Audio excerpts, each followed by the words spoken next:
ಈ ಬೆಳಿಗ್ಗೆ ವೇಳೆಯಲ್ಲಿ ವಾಕ್ಯ ಧ್ಯಾನ ಮಾಡುವಾಗ ಹೃದಯಪೂರ್ವಕವಾಗಿ ನಿನ್ನನ್ನು ಅಂಗೀಕರಿಸಿಕೊಂಡು ವಾಕ್ಯವನ್ನು ಕೇಳುವಂತೆ ಸಹಾಯ ಮಾಡು. ಯೇಸುವಿನ ಹೆಸರಲ್ಲಿ ಕೇಳುತ್ತೇವೆ ತಂದೆಯೇ, ಆಮೇನ್. ಕರ್ತನಲ್ಲಿ ಪ್ರೀತಿಯುಳ್ಳ ದೇವರ ಮಕ್ಕಳೇ, ಈ ಮುಂಜಾನೆಯಲ್ಲಿ ನಿಮಗೆಲ್ಲರಿಗೂ ನಮಸ್ಕಾರಗಳು. ದೇವರ ವಾಕ್ಯದ ಭಾಗ ಕೊರಿಂಥದವರಿಗೆ ಬರೆದ 2ನೇ ಪತ್ರಿಕೆ, ಅದರ 5ನೇ ಅಧ್ಯಾಯ 12ರಿಂದ 20.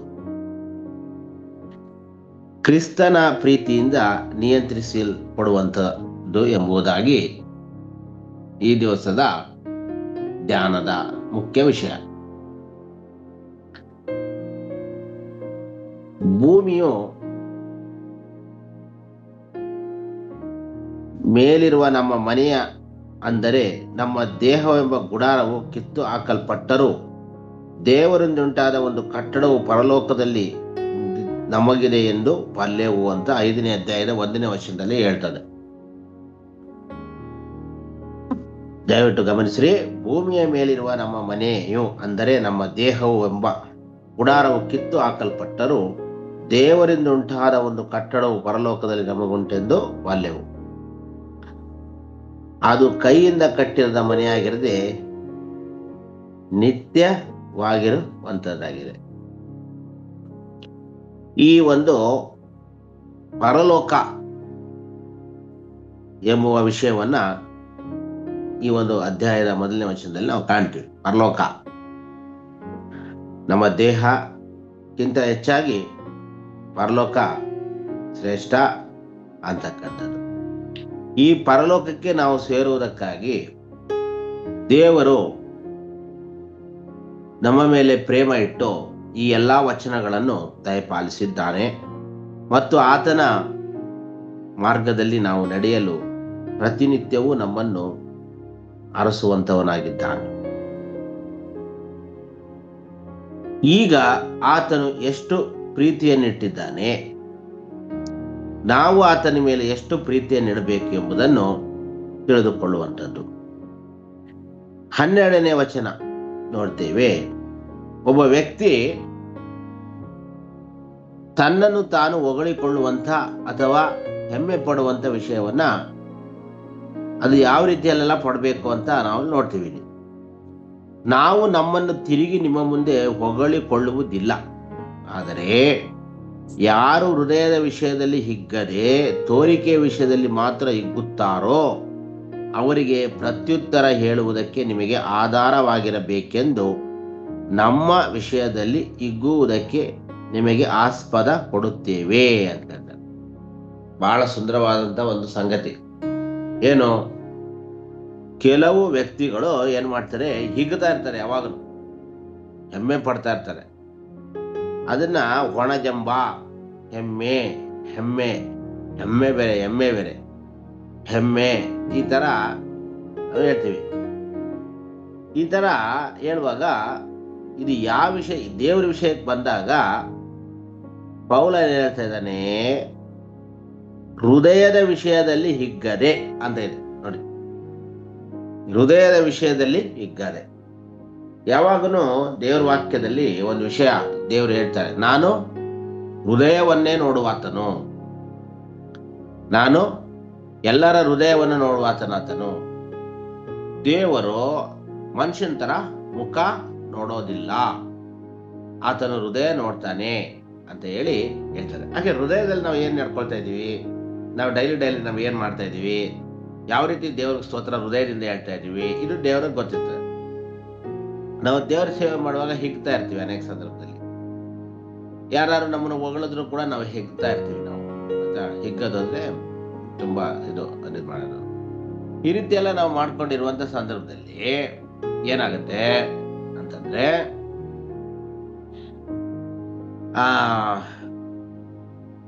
ಇದು ಯಾವ ರೀತಿಯಲ್ಲಿ ನಾವು ಹಿಗ್ತಾ ಇದ್ದೀವಿ, ಒಂದು ಹೃದಯದಲ್ಲಿ ಹಿಗ್ತಾ ಇದ್ದೀವ, ಇಲ್ಲ ಮೇಲಿನ ತೋರಿಕೆ ವಿಷಯದಲ್ಲಿ ಹಿಗ್ತಾ ಇದ್ದೀವ ಅಂತ. ಕೆಲವರು ಏನೋ ಒಂದು ಕೆಲಸ ಮಾಡೋದು, ಅದು ಮಾಡೋದು, ಇದು ಮಾಡೋದು ಎಲ್ಲ ತೋರಿಸ್ಕೊತಾ ಇರ್ತಾರೆ. ಆದ್ರೆ ಹೃದಯದಲ್ಲಿ ಯಾವುದೇ ಒಂದು ದೇವರ ಪ್ರೀತಿ ಆಗ್ಲಿ, ದೇವರ ವಾಕ್ಯ ಆಗ್ಲಿ ಅವರಲ್ಲಿ ಇರೋದು. ಮೇಲೆ ಸುಮ್ಮನೆ ಕೆಲಸ ಮಾಡೋದ್ರಲ್ಲಿ ಎಲ್ಲ ಕಸ ಗುಡಿಸೋದು, ಪಾತ್ರೆ ತೊಳೆಯೋದು, ಚರ್ಚ್ ಕೆಲಸ ಪ್ರತಿಯೊಂದು ಮಾಡೋದು, ಎಲ್ಲ ಹೆಲ್ಪ್ ಮಾಡೋದು ಎಲ್ಲ. ಆದ್ರೆ ಹೃದಯದಲ್ಲಿ ಬಹಳ ಕೆಟ್ಟ ಆಲೋಚನೆಗಳು, ದುಷ್ಟ ಆಲೋಚನೆಗಳು, ದಿನ ಒಂದು ಏನೋ ಒಂದು ಇದು ಕ್ರಿಮಿನಲ್ ಆಕ್ಟಿವಿಟೀಸು, ಒಳಗಿಂದ ಒಳಗೆ ಕತ್ತಲೆ ಜೀವಿತಲ್ಲಿ ಅದರಲ್ಲಿ ಅವರು ಇಕ್ತಾ ಇರ್ತಾರೆ. ಹೃದಯದಲ್ಲಿ ಇಕ್ಕೋದು ಅದರಲ್ಲಿ. ನೋಡಿ ಯಾವ ರೀತಿ ಮೋಸ ಮಾಡಿದೆ, ಯಾವ ರೀತಿ ನಾನು ಕೆಟ್ಟ ಕೆಲಸ ಮಾಡಿ ಇಕ್ತಾ ಇದ್ದೀನಿ, ಯಾರಿಗೂ ಗೊತ್ತಾಗ್ತಾ ಇಲ್ಲಲ್ಲ ಅಂತ ಅವರು ಆ ಥರ ಇಕ್ತಾ ಇರ್ತಾರೆ. ಮೇಲಿನ ತೋರಿಕೆಯಲ್ಲಿ ಮಾಡೋರು ಮೇಲಿನ ತೋರಿಕೆಯಲ್ಲಿ ಇಕ್ತಾ ಇರ್ತಾರೆ. ಒಳ್ಳೆ ಕೆಲಸ ಮಾಡೋರು ಕೂಡ ಅಷ್ಟೇ, ಹೃದಯದಲ್ಲೆಲ್ಲ ಒಳ್ಳೆ ಕೆಲಸ ಮಾಡಿ ಅವ್ರು ಹಿಗ್ಗುವಂತ. ಇದು ಯಾವುದು ಮೂರು ವಿಷಯ ನಾವು ಹೇಳಿದ್ವಿ. ಮೇಲಿನ ತೋರಿಕೆಯಲ್ಲಿ ಹಿಗ್ಗುವಂಥದ್ದು, ಹೃದಯದಲ್ಲಿ ಕೆಟ್ಟ ಕೆಲಸ ಮಾಡಿ ಹಿಗ್ಗೋದು ಬೇರೆ, ಒಳ್ಳೆ ಕೆಲಸ ಮಾಡಿ ಹಿಗ್ಗೋದು ಬೇರೆ. ಅದರಿಂದ ವಾಕ್ಯ ಏನ್ ಹೇಳುತ್ತೆ, ಒಳ್ಳೆಯ ಕೆಲಸಗಳನ್ನು ಮಾಡಿ ಹೃದಯದಲ್ಲಿ ದೇವರಿಗೆ ಮೆಚ್ಚುಗೆ ಆದದ್ದನ್ನು ಮಾಡಿ ಅದರಲ್ಲಿ ಸಂತೋಷ ಪಡ್ರಿ ಅಂತ ಹೇಳ್ತಾ ಇದೆ ಇಲ್ಲಿ.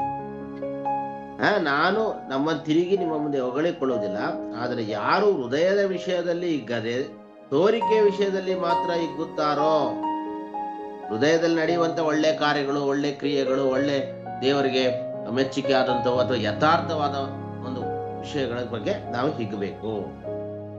ಆದ್ರೆ ತೋರಿಕೆಯಲ್ಲಿ ನಾವು ಆ ಕೆಲಸ ಮಾಡಿದೀವಿ, ಈ ಕೆಲಸ ಮಾಡಿದೀವಿ, ನಾನು ಕರೆಕ್ಟು, ನಾನು ಹೀಗೆ, ನಾನು ಈ ರೀತಿ ಪ್ರಸಂಗ ಮಾಡಿದೆ, ನಾನು ಆ ರೀತಿ ಮಾಡಿದೆ, ನಾನು ಹಂಗೆ ಹಿಂಗೆ, ನಾನು ದೊಡ್ಡ ವ್ಯಕ್ತಿ, ನಾನು ಇಂಥ ಸೇವೆ ಮಾಡಿದ್ದೀನಿ, ಅವ್ರಿಗೆ ಹೆಲ್ಪ್ ಮಾಡಿ, ಈ ತರ ಹಿಗ್ಗೋದು ಹೃದಯದಲ್ಲಿ ಅದು ಮಾಡಿದೇನೆ ಮೇಲೆ ಮಾಡುವಂತ ಕಾರ್ಯ. ಆದ್ರಿಂದ ನಮ್ಮ ವಿಷಯದಲ್ಲಿ ಹಿಗ್ಗುವುದಕ್ಕೆ ನಿಮಗೆ ಆಸ್ಪದ ಕೊಡುತ್ತೇವೆ. ನಮಗೆ ಬುದ್ಧಿ ಪರವಶವಾಗಿದ್ದರೆ ಅದು ದೇವರ ಮಹಿಮೆಗಾಗಿಯೇ ಅದೇ, ನಮಗೆ ಸ್ವಬುದ್ಧಿ ಇದ್ದರೆ ಅದು ನಿಮ್ಮ ಪ್ರಯೋಜನಕ್ಕಾಗಿ ಅದೇ. ಕ್ರಿಸ್ತನ ಪ್ರೀತಿಯು ನಮ್ಮನ್ನು ಒತ್ತಾಯ ಮಾಡುತ್ತದೆ. ಎಲ್ಲರಿಗೋಸ್ಕರ ಒಬ್ಬನು ಸತ್ತದ್ರಿಂದ ಎಲ್ಲರೂ ಸತ್ತಂತಾಯಿತೆಂದು ನಿಶ್ಚಯಿಸಿಕೊಂಡೆವು. ಅಂದ್ರೆ ನಮ್ಮ ಸೇವಕರ ವಿಷಯದಲ್ಲಿ ಇನ್ನು ಮೇಲೆ ನಮಗೆ ಬೇರೆ ಜೀವಿತಕ್ಕೋಸ್ಕರ ಸತ್ತು ಎದ್ದು ಬಂದಾತನಿಗಾಗಿ ಜೀವಿಸಬೇಕಂತಲೇ ಆತನು ಎಲ್ಲರಿಗೋಸ್ಕರ ಸತ್ತನು. ಅಂದ್ರೆ ಹೃದಯಪೂರ್ವಕವಾಗಿ ನಾವು ಕ್ರಿಸ್ತನಿಗಾಗಿ ಜೀವಿಸಬೇಕು ಅನ್ನುವಂಥದ್ದು ವಿಷಯ ಅದು ಹೇಳ್ಬೇಕಾದ್ರೆ. ಅಂದ್ರೆ ಕ್ರಿಸ್ತನು ಸತ್ತನು, ಎದ್ದನು, ಪರಲೋಕಕ್ಕೆ ಹೋದನು. ಆದ್ರೆ ನಾವು ಕೂಡ ನಮ್ಮ ಗುರು ಆದಂತೆ ಯೇಸು ಸ್ವಾಮಿ ಸತ್ತು ಎದ್ದಿದ್ದಾರೆ, ನಾವು ಕೂಡ ಆತನಿಗೋಸ್ಕರ ಜೀವಿಸ್ಬೇಕು, ಆತನಿಗೋಸ್ಕರ ಸಾಯ್ಬೇಕು. ಅದು ಹೃದಯಪೂರ್ವಕವಾಗಿ ಇರಬೇಕು. ನೋಡಿ ಚೆನ್ನಾಗಿದೆ, ಅದು ಹೃದಯಪೂರ್ವಕವಾಗಿ ಇರಬೇಕು ಅಂತಕ್ಕಂಥದ್ದು. ಹೃದಯದ ವಿಷಯವನ್ನೇ ಯೇಸು ಸ್ವಾಮಿ ಹೇಳ್ತಾ ಇರ್ತಾರೆ. ಹೃದಯ, ನೀವು ಆ ಕಪಟಿಗಳಾದ ಶಾಸ್ತ್ರಿಗಳಿಗೆ ಅವ್ರು ಜಾಸ್ತಿ ಹೇಳುವಾಗ ಅಂತಾರೆ, ನೀವೊಂದು ಬಟ್ಲು, ನೀವೊಂದು ಚೆಂಬು, ನೀವು ಒಳಗಡೆ ಎಲ್ಲ ಕ್ಲೀನ್ ಇರಲ್ಲ, ಮೇಲ್ ಮಾತ್ರ ಕ್ಲೀನ್ ಇರ್ತೀರಿ, ಅದಕ್ಕೆ ಹಿಗ್ತಾ ಇರ್ತೀರಿ, ನೀವು ಗೊಂಡೆಗಳು ಉದ್ದ ಮಾಡ್ಕೊಳ್ತೀರಿ, ಈ ಥರ ಎಲ್ಲ ಹೇಳ್ತಾರೆ. ಆದ್ರೆ ನಿಮ್ಮ ಹೃದಯ ಸುಣ್ಣ ಹಚ್ಚಿದ ಸಮಾಧಿ, ಮೇಲ್ಗಡೆ ಮಾತ್ರ ನೀವು ಚೆನ್ನಾಗಿ ಸುಣ್ಣ ಹಚ್ಕೊಂಡಿರ್ತೀರಿ, ಒಳಗೆ ಸಮಾಧಿ ಅಂತ. ಅದೇನು ಇಲ್ಲಿ ಹೇಳ್ತಾ ಇದೆ, ನೀವು ಹೃದಯದಲ್ಲಿ ನಿಮ್ಮ ಕೆಟ್ಟ ಕಾರ್ಯಗಳನ್ನು ಇಟ್ಕೊಳ್ಬೇಡ್ರಿ, ಅಲ್ಲಿ ಒಳ್ಳೆಯ ಕಾರ್ಯಗಳನ್ನು ಮಾಡೋದಕ್ಕೋಸ್ಕರ ಹಿಗ್ರಿ ಅಂತ. ನೋಡಿ, ಒಂದ್ಸರಿ ಯೇಸು ಸ್ವಾಮಿ ಏನ್ ಮಾಡ್ತಾರೆ ಗೊತ್ತಾ, ಸುವಾರ್ತೆ ಸರ್ಕೊಂಬರಿ ಅಂತ ಕಳಿಸ್ತಾರೆ ಶಿಷ್ಯರನ್ನ. ಹೋಗಿ ಸುವಾರ್ತೆ ಸರ್ಕೊಂಡು ಬಂದಾಗ ಯೇಸು ಸ್ವಾಮಿ ಹೆಸರಲ್ಲಿ ಪ್ರೇಯರ್ ಮಾಡ್ತಾರೆ. ಅಲ್ಲಿ ಪ್ರೇಯರ್ ಮಾಡಿದಾಗ ಅಲ್ಲೇನಾಗುತ್ತೆ, ದೆವ್ವಗಳೆಲ್ಲ ಬಿಟ್ಟು ಹೋಗ್ತವು, ಎಲ್ಲ ಇದಾಗ್ತವು, ವಾಸಿ ಆಗ್ತವು. ರಿಟರ್ನ್ ಬಂದು ದೇವ್ರಿಗೆ ಹೇಳ್ಕೊಳ್ತಾರೆ ಯೇಸು ಸ್ವಾಮಿಗೆ, ಏನಂತ, ಸ್ವಾಮಿ ಹಿಂಗೆಲ್ಲ ಆಯ್ತು, ನಾವು ಹೋದಾಗ ಬಂದು ನೋಡಿದ್ವಿ, ನಾವು ಬಹಳ ಸಂತೋಷ ಆಯ್ತು ಅಂತ. ಅದಕ್ಕೆ ಯೇಸು ಸ್ವಾಮಿ ಹೇಳ್ತಾರೆ, ದೆವ್ವಗಳು ಬಿಟ್ಟೋಯ್ತು ಅಂತ ನೀವು ಹಿಗ್ಗಕ್ಕೆ ಹೋಗ್ಬೇಡಿ. ನೀವು ಒಂದ್ ವೇಳೆ ಏನ್ ಮಾಡಿ ದೆವ್ವಗಳು ಬಿಡಿಸ್ಬಿಟ್ಟಿವಿ ಅಂತ ನೀವು ದೊಡ್ಡ ವ್ಯಕ್ತಿಗಳನ್ನ ಲೆಕ್ಕಕ್ಕೆ ನೀವು ಇರಾಕೋಬೇಡಿ. ನಿಮ್ಮ ಹೆಸರು ಜೀವಬದ್ಧಲ್ಪಟ್ಟಿದೆ, ಅದು ನಿಮ್ಮ ಹೃದಯದ ವಿಷಯ, ಜೀವಬದ್ಧಲ್ಪಟ್ಟಿ ಬರೆದಿದೆ, ಪರಲೋಕದಲ್ಲಿ ನಮ್ಮ ಹೆಸರುಗಳು ಬರೆಯಲ್ಪಟ್ಟಿದೆ ಅಂತಕ್ಕಂಥ ವಿಷಯಕ್ಕೆ ನೀವು ಹಿಗ್ರಿ ಅಂತ ಹೇಳ್ತಾರೆ. ಆದ್ರೆ ಮೇಲಿನವುಗಳ ಮೇಲೆ ನೀವು ಮನಸ್ಸಿಡ್ರಿ, ಮೇಲಿನ ಕಾರ್ಯಗಳನ್ನ ನೀವು ತಿಳ್ಕೊಳ್ರಿ. ಬರೀ ದೆವ್ವ ಬಿಡಿಸ್ದೆ, ಗೋರೋಗವಾಸ ಮಾಡಿದೆ, ಅವ್ರಿಗೆ ಊಟ ಕೊಟ್ಟೆ, ಇವ್ರಿಗೆ ಮಾಡಿದೆ, ಇಂಥ ವಿಷಯಗಳು ನೀವು ಮಾಡ್ರಿ, ಆದ್ರೆ ಅದಕ್ಕಂತ ನೀವು ಹಿಗ್ಗಬೇಡ್ರಿ ಅನ್ನುವಂತ ಒಂದು ಸಂತೋಷ. ದೇವರ ದೊಡ್ಡಸ್ತಿಗೆ ನೀವು ತೋರಿಸ್ಕೋಬೇಡಿ ಅನ್ನೋದು ಬೇರೆ ಏನೇನ ಅಲ್ಲಿಂದಲ್ಲಿ. ಅದರಿಂದ ನಾವು ಯೇಸು ಕ್ರಿಸ್ತನಿಗೋಸ್ಕರ ಜೀವಿಸ್ಬೇಕು ಅನ್ನುವಂಥದ್ದನ್ನ ನೋಡ್ತಾ ಇದ್ದೀವಿ. ಈಗ ಮತ್ತೆ ನಾವು ಮುಂದೆ ನೋಡ್ತೀವಿ ಏನಂದ್ರೆ, ಕ್ರಿಸ್ತನು ನನ್ನು ಕೂಡ ನಾವು ನೋಡಿ, ಈಗಿರಲಾಗಿ ಇಂದಿನಿಂದ ನಾವು ಯಾರನ್ನು ಶರೀರ ಸಂಬಂಧವಾಗಿ ಅರಿತುಕೊಳ್ಳುವುದಿಲ್ಲ. ಕ್ರಿಸ್ತನನ್ನು ಕೂಡ ನಾವು ಶರೀರ ಸಂಬಂಧವಾಗಿ ತಿಳಿದಿದ್ದರೂ ಇನ್ನು ಮುಂದೆ ಆತನನ್ನು ಹಾಗೆ ತಿಳುಕೊಳ್ಳುವುದಿಲ್ಲ. ಆತ್ಮ ಸಂಬಂಧವನ್ನು ತಿಳ್ಕೊಳ್ಬೇಕು. ನೋಡಿ, 17ನೇ ವಚನ ಒಂದು ಮುಖ್ಯವಾದ ವಚನ ಇದು. ಈಗಿರಲು ಯಾವನಾದರೂ ಕ್ರಿಸ್ತನಲ್ಲಿದ್ದರೆ ಅವನ ನೂತನ ಸೃಷ್ಟಿಯಾದನು. ಈಗ ಪೂರ್ವ ಸ್ಥಿತಿ ಹೋಗಿ ಎಲ್ಲ ನೂತನವಾಯಿತು. ಇದೆಲ್ಲ ದೇವರಿಂದಲೇ ಉಂಟಾಯಿತು. ಆತನು ಕ್ರಿಸ್ತನ ಮೂಲಕ ನಮಗೆ ಸಮಾಧಾನ ಪಡಿಸಿಕೊಂಡು ಸಮಾಧಾನ ವಿಷಯವಾದ ಸೇವೆಯನ್ನು ನಮಗೆ ಅನುಗ್ರಹಿಸಿದ್ದಾನೆ. ಇದು ನೋಡ್ರಿ, ಏನಂದ್ರೆ 17ನೇ ವಚನದಲ್ಲಿ ಬಹಳ ಪ್ರಾಮುಖ್ಯವಾಗಿ ಈಗ ನಾನು ಹೇಳಿದಂತ ಎಲ್ಲ ವಿಷಯ, ಯಾವನಾದ್ರೂ ಕ್ರಿಸ್ತನಲ್ಲಿದ್ದರೆ ಅವನು ನೂತನ ಸೃಷ್ಟಿಯಾದನು ಅಂತ ಹೇಳಿದೆ. ಯೇಸು ಸ್ವಾಮಿ ಅಲ್ಲಿ ನಾವಿದ್ರೆ ಅಂತಕ್ಕಂಥದ್ದು. ಯೇಸು ಸ್ವಾಮಿ ಈಗ ಒಂದು ಒಳ್ಳೆ ಭೂಮಿಯಲ್ಲಿ ನೆಡಲ್ಪಟ್ಟ ಗಿಡವಾಗಿದ್ರೆ ಅದು ಚೆನ್ನಾಗಿ ಬೆಳೀತದೆ ಅಂತ ಸಿಂಪಲ್ ಆಗಿ ಹೇಳ್ದಂಗೆ, ಯಾವನಾದ್ರೂ ಕ್ರಿಸ್ತನಲ್ಲಿದ್ದರೆ ಅವನು ನೂತನ ಸೃಷ್ಟಿ ಆಗ್ತಾನೆ, ಅವನು ಒಳ್ಳೆ ವ್ಯಕ್ತಿ ಆಗ್ತಾನೆ. ಈಗ ಕೆಟ್ಟ ಕಾರ್ಯಗಳು ಮಾಡೋದ ಗುಂಪುಗಳು ಮನುಷ್ಯರು ನಾವಾಗಿದ್ದೇವೆ. ಕೆಟ್ಟದ್ದೇ ಆಲೋಚನೆ ಮಾಡುವಂಥದ್ದು, ಕೆಟ್ಟದ್ರಲ್ಲಿ ಸಂತೋಷ ಪಡುವಂಥದ್ದು, ಕೆಟ್ಟದ್ರಲ್ಲಿ ಎಂಜಾಯ್ ಮಾಡುವಂಥದ್ದು. ಗೊತ್ತಾಯ್ತಾ? ಈ ಒಂದು ಗುಂಪಾಗಲಿ ನಾವಿದ್ದೇವೆ. ಅನೇಕ ಜನರು, ಲೋಕದ ಜನರು ಕೂಡ ಯಾವ ರೀತಿ ಕೆಟ್ಟದಾದಂಥ ಅನೇಕ ವಿಷಯಗಳನ್ನ ನಮ್ಮ ಮುಂದೆ ಈಗ ಇದೆ. ಅದನ್ನ ಯಾರು ಬಂದು ಟೀಚ್ ಮಾಡೋಂಥ ಅಗತ್ಯ ಇಲ್ಲ. ಸೈತಾನ ಅದನ್ನು ಟೀಚ್ ಮಾಡ್ಬಿಡ್ತಾನೆ. ಅಣಜಿ ಇದ್ದಂಗೆ ನಮ್ಮ ಎಲ್ಲರ ಮಧ್ಯನೂ ಅದು ಬಿಟ್ಟು ಬಿಡ್ತಾನೆ. ಅದು ಬೆಳೆದು ಬಿಡುತ್ತೆ ಸ್ಪೀಡಾಗಿ. ಹಾಗೆ ಎಲ್ಲ ಅದೇ ಇಂಟ್ರೆಸ್ಟ್ ಆಗ್ಬಿಡುತ್ತೆ ಜನಗಳಿಗೆ. ಕೆಟ್ಟ ಕಾರ್ಯಗಳದ್ದು ಇಂಟ್ರೆಸ್ಟು, ಕೆಟ್ಟದ ವಿಷಯದಲ್ಲಿ ಏನಾದ್ರು ಇಂಟ್ರೆಸ್ಟು. ದೇವರ ವಾಕ್ಯ ಓದುವಾಗಲ, ಕತ್ಕೊಳ್ಳುವಾಗ, ಚರ್ಚಿಗೆ ಬರುವಾಗ, ಹೋಗುವಾಗ ಅನೇಕರಿಗೆ ಅದ್ರ ಬಗ್ಗೆ ಕಾಳಜಿ ಇರೋದಿಲ್ಲ. ಇದು ಎಲ್ಲರಿಗೂ ಗೊತ್ತಿರೋ ವಿಷಯ. ಆದರೆ ಇಂಥ ಒಂದು ಕೆಟ್ಟ ವಿಷಯಗಳ ಬಗ್ಗೆ ಬಿಟ್ಟುವಾಗ ಅದು ಇಂಪ್ರೂವ್ ಆಗಿಬಿಡ್ತದೆ. ಆಗ ಸೈತಾನ್ನಲ್ಲಿ ಅವನು ಸೇರ್ಕೊಂಡು ಹೆಲ್ಪ್ ಮಾಡ್ತಿರ್ತಾನೆ ಸೈತಾನ್. ಅಂದ್ರೆ ಯೇಸು ಸ್ವಾಮಿ ಏನ್ ಹೇಳ್ತಾರೆ, ಕ್ರಿಸ್ತನಲ್ಲಿದ್ದರೆ ಅನ್ನುವಂಥದ್ದು. ಈಗ ನೀವು ಎಲ್ಲರೂ ಆಲೋಚನೆ ಮಾಡ್ಬೇಕು, ಪ್ರೀತಿ ಉಳ್ಳ ದೇವರ ಮಕ್ಕಳೇ. ಇತರರಿಗೆ ಕೂಡ ನಾವು ಹೇಳ್ಬೇಕು, ಅನೇಕರಿಗೆ ನಾವು ಹೇಳ್ಬೇಕು. ಅನೇಕರು ಕ್ರಿಸ್ತನ ಬಳಿಗೆ ನಾವು ನಡೆಸ್ಬೇಕು. ಅನೇಕ ದುಷ್ಟರು ಏನ್ ಮಾಡ್ತಾರೆ ಗೊತ್ತಾ, ಸೈತಾನ್ ಬಳಿಗೆ ನಡೆಸ್ತಾ ಇರ್ತಾರೆ. ಇದು ಎಲ್ಲರಿಗೂ ಗೊತ್ತಿರೋ ವಿಷಯ. ಕುಡಿಯೋದು ಕಲಿಸ್ತಾ ಇರ್ತಾರೆ, ವ್ಯಭಿಚಾರ ಮಾಡೋದು ಕಲಿಸ್ತಾ ಇರ್ತಾರೆ, ಕೆಟ್ಟ ಮಾತುಗಳು ಕಲಿಸ್ತಾ ಇರ್ತಾರೆ, ಒಳಗಿಂದೊಳಗೆ ಫೋನ್ಗಳು ಮಾಡ್ಕೊಂಡು ದುಷ್ಟಾಗಿ ನಡ್ಕೊಳ್ಳೋದನ್ನು ಕಲಿಸ್ಕೊಡ್ತಾ ಇರ್ತಾರೆ. ಇದು ಸೈತಾನ ಕೆಲಸ. ಆದ್ರೆ ನಾವು ಯೇಸುವಿನ ಮಕ್ಕಳು, ಬಾಯಲ್ಲಿ ಏಸು ಏಸು ಏಸು ಏಸು ಏಸು ಏಸು ಅಂತ ನಾವು ಹೇಳ್ತಾ ಇರುವಂಥವ್ರು, ಯೇಸು ಸ್ವಾಮಿ ವಾಕ್ಯನ ಓದ್ತಾ ಇರುವಂಥವ್ರು, ಹೃದಯ ಪೂರ್ವಕವಾಗಿ ನಾವು ಮಾಡಬೇಕಾಗಿರುವ ಒಂದು ಸಂಗತಿ ಏನಂದ್ರೆ ಕ್ರಿಸ್ತನನ್ನ ಕೊಡುವಂಥದ್ದು. ಆಗ ಆ ಇತರರು ಕ್ರಿಸ್ತನಲ್ಲಿದ್ದರೆ, ಕ್ರಿಸ್ತನ ವಾಕ್ಯದ ಅವರಲ್ಲಿದ್ದರೆ, ಕ್ರಿಸ್ತನ ಮಕ್ಕಳಾಗಿ ಅವರು ಜೀವಿಸ್ತಾ ಇದ್ದಾರೆ, ಯೇಸು ಸ್ವಾಮಿ ನಮ್ಮ ದೇವರು ಅಂತ ಹೇಳಿ ಹೃದಯದಿಂದ ನಂಬುವುದಾದ್ರೆ, ಮತ್ತೆ ಆತನ ಕಾರ್ಯಗಳನ್ನು, ಆತನ ವಾಕ್ಯಗಳನ್ನು ದಿನ ದಿನ ಅನುಸರಿಸುವುದಾದ್ರೆ, ಅವನು ನೂತನ ಸೃಷ್ಟಿಯಾಗುತ್ತಾನೆ. ಅವನೊಬ್ಬ ಹೊಸ ಮನುಷ್ಯನಾಗ್ತಾನೆ. ಅವನು ಪರಲೋಕಕ್ಕೆ ಸಂಬಂಧಪಟ್ಟ ಮನುಷ್ಯನಾಗ್ತಾನೆ ಅನ್ನುವಂಥ ವಿಷಯವನ್ನ ನಾವಿಲ್ಲಿ ನೋಡುವಂಥವ್ರು. ಆಗ ಕ್ರಿಸ್ತನ ಪ್ರೀತಿ ನಮ್ಮಲ್ಲಿ ಉಕ್ಕಿ ಉಕ್ಕಿ ಬರುತ್ತೆ. ಆಗ ಕ್ರಿಸ್ತನ ಪ್ರೀತಿ ಉಕ್ಕಿ ಉಕ್ಕಿ ಬಂದಾಗ ಕ್ರಿಸ್ತನು ನಮ್ಮನ್ನು ಆಶೀರ್ವದಿಸ್ತಾನೆ. ಕ್ರಿಸ್ತನ ವಾಕ್ಯದ ಪ್ರಕಾರ ನಡೆದಾಗ ನಾವು ಏನಾಗ್ತೀವಿ, ಪರಲೋಕಕ್ಕೆ ಸಮೀಪವಾಗ್ತೀವಿ. ಅವನು ನೂತನ ಸೃಷ್ಟಿ ಆಗ್ತಾನೆ. ಅವನೆಲ್ಲ ಒಂದು ಹೊಸ ಮನುಷ್ಯನಾಗಿ ಬದಲಾವಣೆ ಆಗ್ತಾನೆ. ನೀವು ಸಹ ಇಷ್ಟೆಲ್ಲ ಬೈಬಲ್ ಓದ್ತಾ ಇದ್ದು, ಪ್ರೇಯರ್ ಮಾಡ್ತಾ ಎಲ್ಲ ಇದ್ರೂ ಕೂಡ ಅನೇಕ ಸಾರಿ ಸೈತಾನ ನಮ್ಮನ್ನ ತನ್ನ ಕಡೆಗೆ ಎಳೆಯುವಂತ ಪರಿಸ್ಥಿತಿ ಬಂದ್ಬಿಡುತ್ತೆ. ಆಗ ನಾವೇನ್ ಮಾಡ್ಬೇಕಂದ್ರೆ, ಯೇಸು ಸ್ವಾಮಿ ಅದನ್ನ ಅಂಟ್ಕೊಂಡು ಆತನ ಪ್ರೀತಿಯನ್ನ ನಾವು ನೆನೆಸ್ಬೇಕು. ಆತನು ಈ ಮೊದಲು ನಮಗೆ ಮಾಡಿರುವ ಎಲ್ಲ ಅದ್ಭುತಗಳನ್ನ ನಾವು ನೆನೆಸ್ಬೇಕು. ನಮ್ಮನ್ನು ಎಷ್ಟು ಪ್ರೀತಿಯಿಂದ, ಆತನ ಮಮತೆಯಿಂದ ಸೆಳಕೊಂಡಿದ್ದಾನೆ ಅಂತ ಒಂದು ವಚನ ಬರುತ್ತೆ. ಪ್ರೀತಿಯು ಕ್ರಿಸ್ತನು ತನ್ನ ಪ್ರೀತಿಯಿಂದ ನಮ್ಮನ್ನು ಸೆಳಕೊಂಡಿದ್ದಾನೆ ಅಂತ. ಸೆಳ್ಕೊಳ್ಳೋದು ಅಂದ್ರೆ ಎಳ್ಕೊಳ್ಳೋದು ಅಂತ. ಅದರಿಂದ ವಾಕ್ಯ ಹೇಳುತ್ತೆ ಏನಂತಂದ್ರೆ, ನೂತನ ಸೃಷ್ಟಿಯಾದನು. ಹಳೆಯದೆಲ್ಲ ಹೋಯ್ತು, ಸೃಷ್ಟಿಯಾಗಿ ಪೂರ್ವ ಸ್ಥಿತಿಯೆಲ್ಲ ಹೋಗಿ ಎಲ್ಲಾ ನೂತನವಾಯ್ತು ಅಂತ. ಪೂರ್ವ ಸ್ಥಿತಿ ಏನೋ,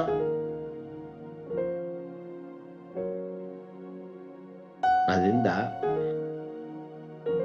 ಮುಂದೆ ನಾನು ಹೇಳಿದಂತ ವಿಷಯ ಬರೆಯಲ್ಪಟ್ಟಿದೆ ನೋಡ್ರಿ. ಏನಂತಂದ್ರೆ 9ನೇ 19ನೇ ವಚನದಲ್ಲಿ ಸಮಾಧಾನ ವಾಕ್ಯವೇನೆಂದರೆ, ದೇವರು ಮನುಷ್ಯರ ಅಪರಾಧಗಳನ್ನು ಅವರ ಲೆಕ್ಕಕ್ಕೆ ಹಾಕದೆ ಲೋಕವನ್ನು ಕ್ರಿಸ್ತನಲ್ಲಿ ತನಗೆ ಸಮಾಧಾನ ಪಡಿಸಿಕೊಳ್ಳುತ್ತಿದ್ದಾನೆಂಬುದೇ ಅದನ್ನು ಸಾರುವ ಸೇವೆಗೆ ನಮ್ಮನ್ನು ನೇಮಿಸಿದನು ಅಂತ ಹೇಳ್ತಾ ಇದ್ದಾರೆ. ನಾನು ಹೇಳಿದಲ್ಲ, ಒಬ್ರಿಗೊಬ್ರಿಗೆ ಸುವಾರ್ತೆ ಸಾರಿ ಒಳ್ಳೆ ಅವ್ರ ಬೈಬಲ್ ನಂಬುವ ಹಾಗೆ, ದೇವರು ನಂಬುವ ಹಾಗೆ, ಯೇಸು ಸ್ವಾಮಿ ನಂಬುವ ಹಾಗೆ ಮಾಡ್ಬೇಕು. ಇದು ಒಂದು ಒಳ್ಳೆಯ ಸಂಗತಿ. ಒಬ್ರನ್ನೊಬ್ರು ಕೇಳಿಸ್ಕೊಂಡು ಹೋಗೋದು ಸೈತಾನ ಸಂಗತಿ. ನೂತನವಾಗಿ ಮಾಡುವಂತ ನಮ್ಮ ಸಂಗತಿ. ಅದಕ್ಕೋಸ್ಕರ ನಮ್ಮನ್ನು ನೇಮಿಸಿದ್ದಾನೆ. ವಿಶೇಷವಾಗಿ ಈ ಒಂದು ಗ್ರೂಪ್ ನಲ್ಲಿ ಇರುವಂತ ಅನೇಕ ಹೆಚ್ಚಿನ ಸಂಖ್ಯೆಯಲ್ಲಿ ಇರ್ತಕ್ಕಂಥವ್ರು ನಮ್ಮ ಸೇವಕರೇ ಆಗಿದ್ದಾರೆ. ಆದ್ರಿಂದ ಇಂಥ ಒಂದು ಕಾರ್ಯಗಳನ್ನ ಮಾಡಿದಂಥವರೇ ನಮ್ಮ ಈ ದಿವಸದ ಮಿಷನರಿ. ಅವರು ಯಾರಂತಂದ್ರೆ ಜಾರ್ಜ್ ಹಡ್ಜಸ್ ಅಂತ ಕೊಟ್ಟಿದ್ದಾರೆ. ಅವರ ವಿಷಯವನ್ನು ಸ್ವಲ್ಪ ನಾವೀಗ ಧ್ಯಾನ ಮಾಡೋಣ. ಈ ಜಾರ್ಜ್ ಹಡ್ಜಸ್ ಅನ್ನುವಂಥವರು 1864ರಿಂದ 1923ರವರೆಗೆ ಇದ್ದಂತ ಒಬ್ಬ ವ್ಯಕ್ತಿಯಾಗಿದ್ದಾರೆ.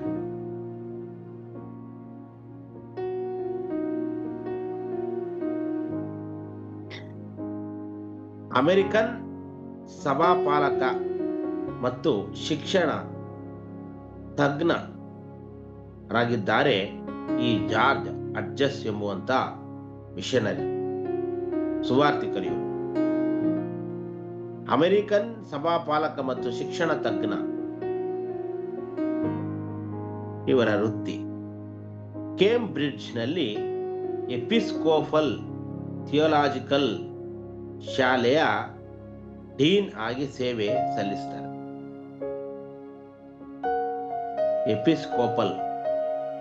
ಕೇಂಬ್ರಿಡ್ಜ್ ನಲ್ಲಿ episcopal theological college. Methodist episcopal ಅಂತ ಒಂದಿದೆ. ಆ ತರ ಎಪಿಸ್ಕೋಪಲ್ ಅನ್ನುವಂತ ಥಿಯೋಲಾಜಿಕಲ್ ಶಾಲೆಯ ಡೀನ್ ಆಗಿ ಸೇವೆ ಸಲ್ಲಿಸ್ತಾ ಇದ್ದಾರೆ. ಪ್ರತಿಭಾನ್ವಿತ ಶಿಕ್ಷಕ ಮತ್ತು ಬರಹಗಾರರಾಗಿದ್ದರು. ಇವರು ಸಾಮಾನ್ಯ ಜನರಿಗೆ ಕ್ರೈಸ್ತ ನಂಬಿಕೆಯನ್ನು ಸ್ಪಷ್ಟ ಮತ್ತು ಪ್ರಾಯೋಗಿಕವಾಗಿಸಲು ಹಂಬಲಿಸ್ತಾ ಇರ್ತಾರೆ. ಅಂದ್ರೆ ಸಾಮಾನ್ಯ ಜನರಿಗೆ ಸರಿಯಾದ ರೀತಿಯಲ್ಲಿ ವಾಕ್ಯಗಳು ಹೇಳೋದಿಲ್ಲ, ಅರ್ಥ ಆಗೋದಿಲ್ಲ ಕೆಲವರಿಗೆ. ಯಾಗಾದ್ರೂ ಸಾಮಾನ್ಯ ಜನರ ಹತ್ರ ಸೇವೆ ಮಾಡ್ಲಿಕ್ಕೂ ಕೂಡ ಕೆಲವರಿಗೆ ಇಷ್ಟ ಆಗೋದಿಲ್ಲ. ಆದ್ರೆ ಇವರು ಸಾಮಾನ್ಯ ಜನರಿಗೆ ಕ್ರೈಸ್ತ ನಂಬಿಕೆ ಸ್ಪಷ್ಟ ಮತ್ತು ಪ್ರಾಯೋಗಿಕ ಅಂದ್ರೆ ಏನು, ಪ್ರಾಕ್ಟಿಕಲ್ ಅಂತ ಹೇಳ್ತಾರಲ್ಲ, ಪ್ರಾಕ್ಟಿಕಲ್ ಲೈಫ್, ಆ ತರ ವಾಗಿಸಲು ಬಹಳ ಹಂಬಲ ಪಡ್ತಾರೆ. ತಮ್ಮ ಪುಸ್ತಕಗಳು ಮತ್ತು ಧರ್ಮೋಪದೇಶಗಳ ಮೂಲಕ ಅವರು ದೈನಂದಿನ ಜೀವನದಲ್ಲಿ ಸ್ವಾರ್ಥಿಯನ್ನು ಸಾರಲು ಮತ್ತು ಅದರಂತೆ ಜೀವಿಸಲು ಅವರು ಒತ್ತನ್ನ ನೀಡ್ತಾ ಇರ್ತಾರೆ. ಅವರ ಜೀವನದಲ್ಲಿ ಪೂರ್ತಿ ಸೇವೆ ಮಾಡಬೇಕು, ಸುವಾರ್ಥ ಸೇವೆ, ದೇವರಿಗಾಗಿ ಮಕ್ಕಳನ್ನ ಗೆಲ್ಲಬೇಕು, ಅವರಿಗೆ ಕ್ರಿಸ್ತನ ಪ್ರೀತಿಯನ್ನ ಸಾರಬೇಕು ಮತ್ತು ಕ್ರಿಸ್ತನು ಯಾವ ರೀತಿಯಲ್ಲಿ ಇದ್ದಾನೆ, ಆತನ ಕಾರ್ಯಗಳು ಪರಲೋಕದ ಕಾರ್ಯ ಅಥವಾ ನೂತನ ಸೃಷ್ಟಿ. ಅದಕ್ಕೆ ಇವತ್ತು ನೂತನ ಸೃಷ್ಟಿ ಅಂತ ಕೊಟ್ಟಿರೋದು. ನೂತನವಾಗಿ ಅವರು ಜೀವಿಸಬೇಕು, ಕ್ರಿಸ್ತನಲ್ಲಿದ್ದರೆ ಅವರು ನೂತನ ಸೃಷ್ಟಿಗಳಾಗ್ತಾರೆ ಎಂಬುದಾಗಿ ಹೇಳಿ ಅನೇಕರಿಗೆ ನೂತನ ಸೃಷ್ಟಿಯ ವಿಷಯದಲ್ಲಿ, ಕ್ರಿಸ್ತನ ವಿಷಯದಲ್ಲಿ ಬೋಧಿಸುತ್ತಾರೆ. ಕ್ರೈಸ್ತ ಧರ್ಮವು ಕೇವಲ ಸಿದ್ಧಾಂತವಲ್ಲ, ಆದರೆ ಕ್ರಿಸ್ತನ ಪ್ರೀತಿಯಿಂದ ರೂಪುಗೊಂಡ ಜೀವನದ ವಿಧಾನವಾಗಿದೆ ಎಂದು ಅವರು ತೋರಿಸ್ತಾರೆ. ಇದು ಬರೀ ಧರ್ಮ ಅಲ್ಲ, ಕ್ರಿಸ್ತನ ಪ್ರೀತಿಯಿಂದ ಇದು ರೂಪುಗೊಂಡಿದೆ ಅಂತ ಅವರು ಜನರಿಗೆ ತೋರಿಸುವಂಥದ್ದು. ಸಭೆಯು ಆತ್ಮ ಮತ್ತು ಸಮಾಜ ಎರಡನ್ನೂ ಕಾಳಜಿ ವಹಿಸಬೇಕು. ಸಮಾಜ ಮತ್ತು ಆತ್ಮ, ನಾವು ಬದುಕಬೇಕು ಮತ್ತು ನಮ್ಮ ಆತ್ಮವನ್ನು ಕೂಡ ನಾವು ಬದುಕಿಸಬೇಕು. ಕ್ರಿಸ್ತನ ಕರುಣೆಯನ್ನು ಪ್ರತಿಬಿಂಬಿಸಬೇಕು ಎಂದು ಹಡ್ಜಸ್ ನಂಬಿದ್ದರು. ನಿಜವಾದ ನಂಬಿಕೆಯನ್ನು ಕ್ರಿಯೆಯಲ್ಲಿ, ಅಂದರೆ ಪ್ರೀತಿ ಮತ್ತು ಸೇವೆ ಮತ್ತು ದೇವರ ವಾಕ್ಯ, ಭಕ್ತಿ ಇದರಲ್ಲಿ ಕಾಣಬೇಕು ಅನ್ನುವಂಥದ್ದನ್ನು ಅವರು ಪದೇ ಅವರು ಅವರು ಬೋಧಿಸುವಂತ ಜನರಿಗೆ ನೆನಪಿಸುತ್ತಿದ್ದರು. ಅಂದರೆ ಮುಖ್ಯವಾಗಿ ಈ ವಿಷಯದಲ್ಲಿ ನಾವು ಗಮನಿಸುವಾಗ ಕ್ರಿಸ್ತನ ಪ್ರೀತಿ ಕ್ರಿಸ್ತನ ಪ್ರೀತಿಯನ್ನು ಹಂಚುವಂಥದ್ದು.